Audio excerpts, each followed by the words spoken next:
ارے بھائی پہلا سوال یہ ہے کہ جب دین کی خدمت کرنی ہوتی ہے, دین کا کام کرنا ہوتا ہے, تو گنجائشیں نکلتی رہتی ہیں کوئی نہ کوئی. جی جی. کچھ علماء گنجائش نکال لیتے ہیں کہ خواتین کو بھی انٹرویو دے دیں. چلے اگر ساتھ بیٹھ کے نہ دیں تو آن لائن دے دیں. پہلے ایسا تھا کہ آن لائن تھا, پھر آہستہ آہستہ وہ ساتھ بھی بیٹھ کے. تو آپ ایسی صورت کو کیوں نہیں نکالتے؟ ہمارے مشترکہ دوست ہیں آپ کے پاس, جب انٹرویو کے لیے آتے ہیں وہ کو ہوسٹ کرتے ہیں کسی فیمیل کے ساتھ, تو آپ فیمیل کو الاؤ نہیں کرتے. ہاں جی, اس کی ریزن یہ ہے کہ اسلام میں جو سیکس ڈسپلن ہے نا, یہ بہت سخت ہے. اس حوالے سے صحابہ کرام علیہم رضوان کی مبارک زندگیوں میں آپ کو کوئی ایسی چیز نہیں ملے گی. رسول اللہ صلی اللہ علیہ وآلہ وسلم کی شخصیت ایک یونیک پرسنالٹی تھی. وہ امت کے باپ بھی تھے. النبی اولیٰ بالمؤمنین من انفسہم وازواجہ امہاتہم. نبی مومنین کی جانوں سے بڑھ کر ان پر حق رکھتے ہیں, اور نبی کی بیویاں امت کی مائیں ہیں. تو ان کا تو ہمارا ایک باپ اور اولاد والا رشتہ ہے روحانی اعتبار سے. جی. پھر نبی صلی اللہ علیہ وآلہ وسلم کے پاس جو نالج تھا, اللہ تعالیٰ کی وحی کی تائید حاصل تھی, وہ انہی کا خاصہ تھا. لیکن نبی صلی اللہ علیہ وآلہ وسلم کی وفات کے بعد امہات المومنین نے آپ صلی اللہ علیہ وآلہ وسلم کی آئلی زندگی کو ٹرانسفر کیا, تو وہ بھی پردے کے اندر. یعنی سیدہ عائشہ ماں ہونے کے باوجود قرآن کے حکم کے تحت ان کا پردہ ہے امتیوں سے. حتیٰ کہ سورۃ الاحزاب میں آیا کہ آپ نے پردے میں جو لین دین کرنا ہے اس میں اپنی آواز بھی ایسی نہیں ہونی چاہیے کہ کسی کے دل میں کوئی روگ ہے تو وہ غلط طرف غلط انٹینشن کے ساتھ جائے. ظاہر ہے کہ وہ ایک سیکس تو بڑا پوٹنٹ جذبہ ہے, آپ کو پتہ ہے. تو یہ تو ایک آنرری رشتہ ہے نا. جی جی. تو یہاں تو چانسز ہیں کہ کوئی ڈیویٹ کر جائے. تو اس اعتبار سے سیدہ عائشہ سلام اللہ علیہا سے لوگ مسائل پوچھتے تھے, لیکن پردے میں بیٹھ کے. ٹھیک ہے. اور وہ ماں کی حیثیت سے وہ بات ہی یہاں سے سٹارٹ کرتے تھے, اماں جان یہ بتائیے, اماں جان یہ بتائیے. یعنی آپ سے جو عمر میں بڑے تھے وہ بھی آپ کو اماں جان کہتے تھے, پکارتے تھے. اس کے بعد یہ کوئی لیگیسی چلی نہیں آگے کہ تابعین نے کوئی درس لیے ہوں صحابیہ عورتوں سے یا تابعیہ عورتوں سے, تبع تابعین نے درس لیے ہوں. اس لیے میں تو ڈاکٹر فرحت ہاشمی ایک بہت بڑی آج کے دور کی اسکالر ہیں, اور قرآن کے حوالے سے ان کی بہت بڑی خدمت ہے. تو میں تو اسٹوڈنٹس کو کبھی یہ ریکمینڈ نہیں کرتا, میل اسٹوڈنٹس کو, کہ وہ ان کے درس سنیں, کیونکہ ان کے جو بولنے کا انداز ہے نا, اس طرح کے انداز کے ساتھ آپ مرد کے ساتھ گفتگو نہیں کر سکتے. یعنی جیسے ایک تھوڑا لچھے دار انداز, یہ میں ان کے لیے نہیں استعمال کر رہا, میں ذرا آسان اردو میں سمجھانا چاہ رہا ہوں. ٹھیک ہے. عورتوں کے لیے ان سے بیسٹ کوئی ٹیچر نہیں ہے. ٹھیک ہے. اور انہوں نے ریولوشن برپا کی ہے. میں اکثر کہتا ہوں کہ مولانا مودودی رحمہ اللہ کی دو زندہ کرامتیں ہیں ان کے جانے کے بعد. ایک ڈاکٹر اسرار صاحب رحمہ اللہ تعالی جو اپنی ویڈیوز میں ابھی بھی زندہ ہے, اور دوسری فرحت ہاشمی. تو یہ یعنی دو لوگوں نے قرآن کے حوالے سے وہ کام کیا جو صدیوں میں کسی نے نہیں کیا. اور نہ صرف قرآن کے حوالے سے کام کیا, بلکہ ایسے اسٹوڈنٹ پروڈیوس کیے کہ جنہوں نے قرآن کی آواز دنیا کے ہر کونے تک پہنچائی, اور ان کے اندر وہ پیشن پیدا ہو گیا کہ ہم نے اب اس دعوت کو لے کے چلنا ہے. تو یہ جو آج کل علماء کا یہ والا سلسلہ شروع ہوا ہے نا جی, کہ جس میں یہ عورتوں کے ساتھ اس طریقے سے انٹریکشن کرتے ہیں, یہ انتہائی خطرناک ہے. اور میں یہ سمجھتا ہوں کہ یہ شیطان کا ایک بہت بڑا وار ہے علماء کو میلائن کرنے کے لیے. یہ آہستہ آہستہ وہ داخل ہوتا ہے نا. اب دیکھیں جامعہ ترمذی میں حدیث ہے اور سنن نسائی الکبریٰ کے اندر موجود ہے, نبی علیہ السلام نے فرمایا کہ جہاں دو اجنبی مرد و عورت ہوتے ہیں, تیسرا ان میں شیطان ہوتا ہے.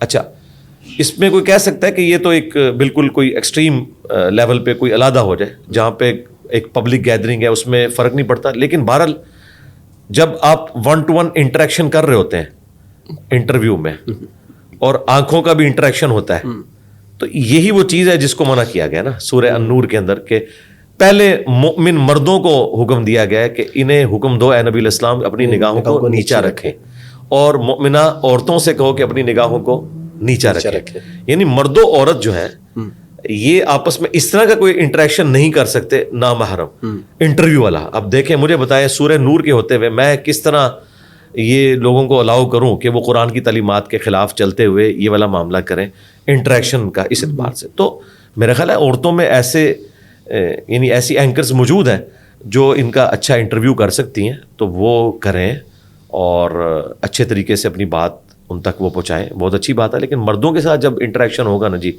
وہ پھر بقول خان صاحب کے خطرناک نہیں خطرے ناک ہو جائے گا. اور وہ بات پھر آگے یعنی ایک اس طریقے سے اس میں شیطان داخل ہوتا ہے کہ باقی لوگ پھر جو باتیں کرتے ہیں اور پھر دل کا روگ جو ہے وہ بعض اوقات سامنے آنا شروع ہو جاتا ہے. ظاہر ہے شیطان تو ہر ایک بندے کے ساتھ اٹیچ ہے نا. بالکل. تو اس اعتبار سے آپ دیکھیں اسلام میں عورت کی آواز کا بھی مرد کے پوائنٹ آف ویو سے پردہ ہے. بخاری مسلم میں حدیث ہے اگر مرد امام بھول جائے گا تو مرد اسے سبحان اللہ کہہ کے غلطی پر مطلع کریں گے اور عورتیں سبحان اللہ نہیں کہیں گی, تصفیق, ہاتھ پہ ہاتھ ماریں گی.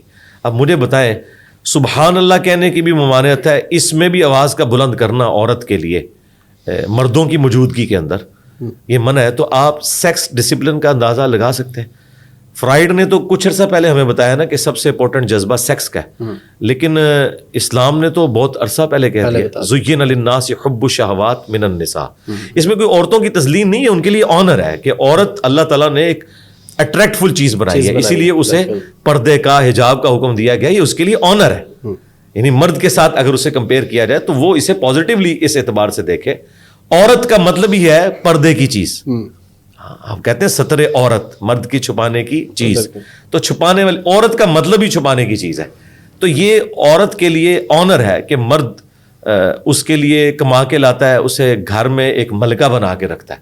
تو میرا خیال ہے اللہ تعالیٰ نے اسے اتنا بڑا سٹیٹس دیا ہے تو وہ اس کو اویل کرے.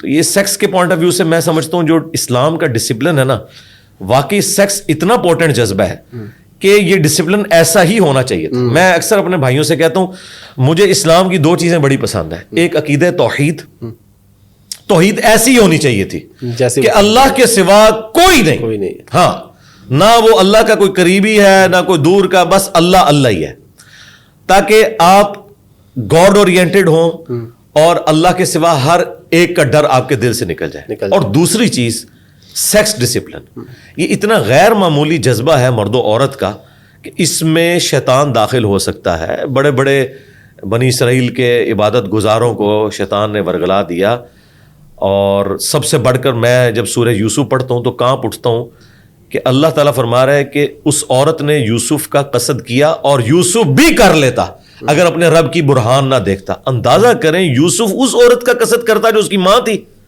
منہ بولی ماں تو تھی. مجھے بتائیں جس عورت نے کسی بچے کو پالا ہوتا ہے چھوٹی عمر سے, وہ بچہ اسے ماں کی نظر سے ہی دیکھتا ہے. بالکل.